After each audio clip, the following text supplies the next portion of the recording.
Halo semua, apa kabar? Pastinya baik kan? Jumpa lagi di channel kita Jendela Film. Channel yang akan menceritakan film-film menarik yang cocok untuk kalian tonton. Hari ini Jendela Film akan menceritakan kembali film horor yang berjudul Ratu Ilmu Hitam. Langsung saja ini alur ceritanya.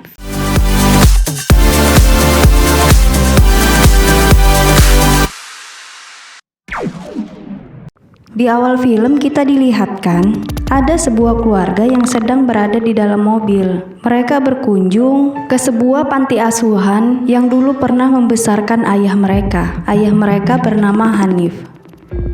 Ketika mereka sedang berada di perjalanan, mereka seperti menabrak sesuatu. Hanif pun turun dengan anaknya. Mereka mengira mobilnya menabrak seekor hewan. Mobil pun kembali melanjutkan perjalanan.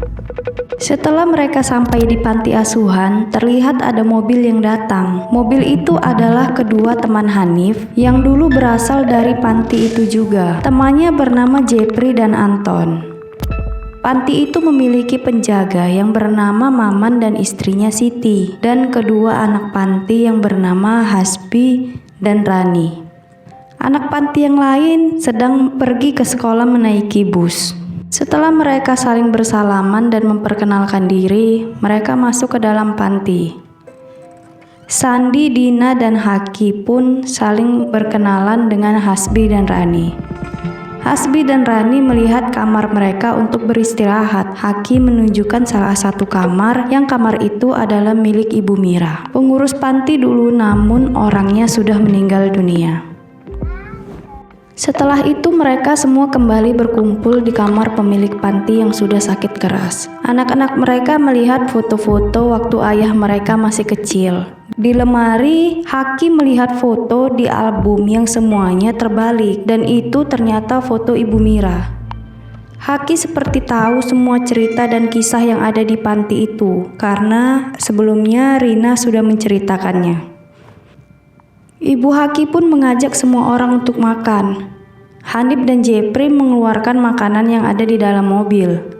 Namun Hanif melihat seperti ada rambut dan darah di ujung mobilnya. Hanif yang terlihat panik pun mengajak Jepri untuk memastikan apa yang sebenarnya ditabraknya tadi siang.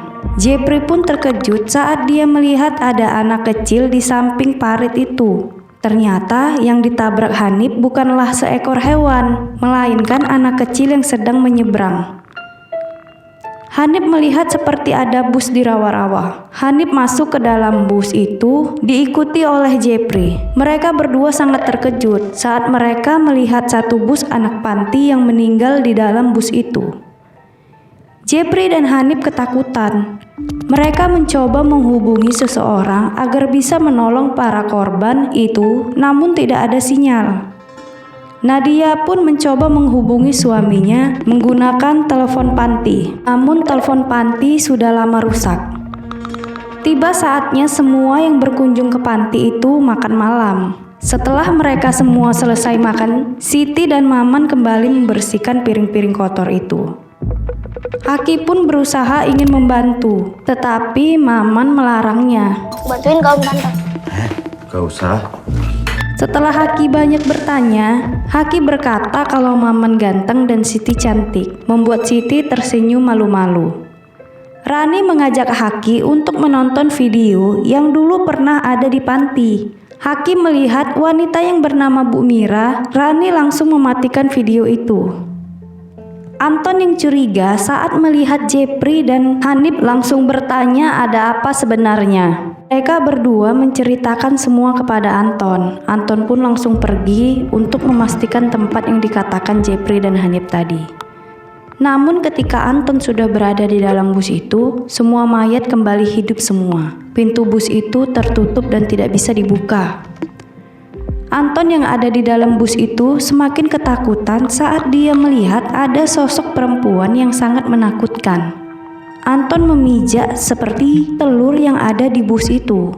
Telur itu pun pecah dan mengeluarkan banyak binatang-binatang. Anton dimakan oleh serangga-serangga yang keluar dari telur itu. Akhirnya dia mati bersama anak panti itu. Ketika Hanif dan istrinya sedang ada di meja makan belakang, tiba-tiba jatuh seekor ayam hitam yang sudah mati dari atas.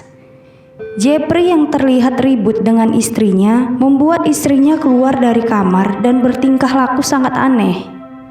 Istri Anton yang sedang berada di dalam kamar pun kejatuhan beberapa lipan dari atas tempat tidurnya.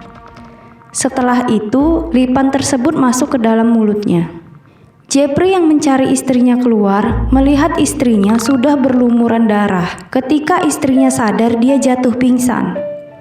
Jeffrey berusaha membawa istrinya ke rumah sakit. Setelah itu, Eva pun seperti orang yang sedang tersedak. Dia mengeluarkan lipan dan belatung dari dalam mulutnya. Setelah itu pun Jeffrey, Hanif dan istrinya mereka menggunakan mobil pergi ke rumah sakit, meninggalkan anaknya di panti asuhan itu. Di ruangan biliar terlihat Dina dan Hasbi sedang bertengkar. Jeffrey dan Hanif yang sedang menuju ke rumah sakit, mereka tidak kunjung sampai. Mereka hanya berputar-putar saja di jalan yang tadi mereka lewati. Mereka sangat bingung. Hanif pun menceritakan semuanya. Kalau dulu di panti pernah terjadi kebakaran dan memakan korban sebanyak 3 orang anak panti. Karena Bu Mira dituduh melakukan pemujaan dan ketiga anak panti itu menjadi korbannya. Jeffrey, Anton dan Hanif mengurung Bu Mira ke dalam kamar. Bu Mira mati dan dikubur di bawah tempat tidur pemilik panti. Hasbi yang berada di kamar sendirian, terjadi sesuatu dengannya. Tangannya seperti ada yang menggerakkan untuk mengambil Hector dan mengHector sendiri mulutnya. Haki sedang menonton TV sendiri. Dia seperti melihat Bu Mira di dalam TV itu. TV itu pun tiba-tiba mati dan melihat sosok yang sangat menakutkan dari atas TV. Haki yang masuk ke dalam kamar mencari-cari di mana kakaknya. Hasbi pun keluar dari samping tempat tidur dan mengambil senapan miliknya, menarik pelatuk senapan itu ke arah Haki, menembak Haki sampai beberapa kali. Setelah ibu Haki dan ayahnya kembali, mereka semua sibuk mencari-cari keberadaan Haki. Ketika semuanya sibuk mencari Haki, istri Jeffrey pun tiba-tiba sudah berada di luar mobil, bertingkah laku kembali seperti orang yang sedang kesurupan. Jeffrey mendekati istrinya. Jeffrey melihat istrinya sedang memakan banyak belatung. Jeffrey pun ketakutan dan istrinya sadar dan pingsan. Istri Hanif masuk ke dalam kamar bapak pemilik panti. Dia mengambil sesuatu dari bawah kolong tempat tidur bapak itu. Hanif yang melihat istrinya sedang menangis dan langsung bertanya apa yang terjadi dengannya. Istrinya memberi foto yang diambil dari bawah kolong tadi. Ternyata Bu Mira melindungi semua anak-anak panti. Ternyata bapak pemilik panti sangat jahat. Dia menuduh Bu Mira sesuatu agar Bu Mira bisa pergi dari panti itu karena kejahatannya.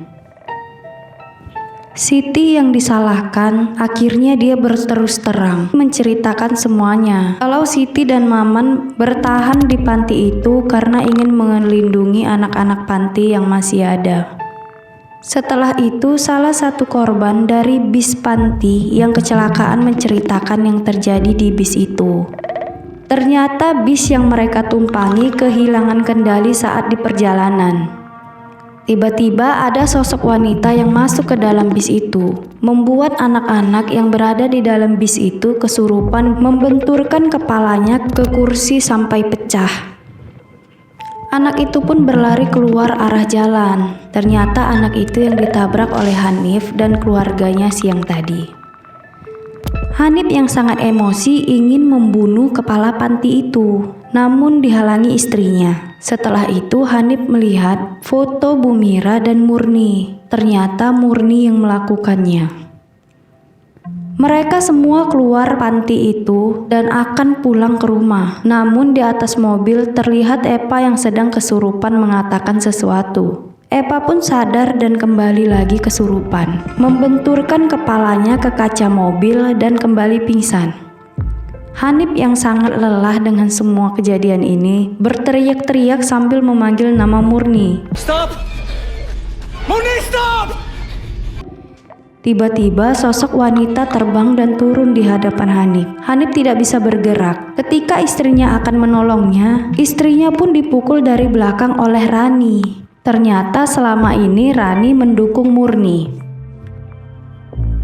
Istri Hanif terbangun dan berada di dalam ruangan. Eva, Lina, dan Jepri yang berada di dalam ruangan terus berteriak. Badan Eva yang terus mengeluarkan serangga, Lina yang badannya terus mengeluarkan darah, dan Jepri yang jari-jari tangannya bisa berputar-putar sendiri. Nadia yang berada di luar kamar itu berusaha membuka pintu, namun tidak bisa. Di kamar sebelah, Nadia seperti mendengar suara anaknya. Nadia pun memecahkan kaca pintu itu, namun tidak bisa dibuka juga. Nadia melihat kedua anaknya, Dina dan Sandi, seperti disiksa. Ketika Nadia ingin mengambil anak bungsunya, dia pun seperti ada yang menariknya ke atas. Dia jatuh ke bawah dan mengeluarkan darah dari mulutnya. Setelah itu, Nadia seperti tidak bisa berbicara. Murni mengatakan kalau mereka semua akan mati. Nadia pun mengambil celurit dan akan menebas Murni. Tanpa Nadia sadari, tangan dia berhenti sendiri dan bergerak ke arah leher suaminya. Tangan Nadia berhenti bergerak saat Haki menyucuk perut Murni dari belakang. Nadia yang melihat anaknya mau didekati Murni pun langsung menebas leher Murni sampai putus. Namun Murni belum mati, dia bangkit kembali mengambil kepalanya, menyatukan kembali dengan tubuhnya. Nadia pun yang melihat Murni hidup kembali langsung mengambil lilin dan melemparnya. Hanif, istrinya, dan anak-anaknya pun berhasil pergi dari panti itu. Haki sekarang kembali beraktivitas ke sekolah seperti biasa. Dan dilihatkan di situ juga ada Siti. Itulah akhir dari cerita Ratu Ilmu Hitam. Sekian dan terima kasih, itu aja yang bisa saya sampaikan di film Ratu Ilmu Hitam. Buat kalian yang penasaran, bisa langsung ditonton ya guys. Sekian dan terima kasih.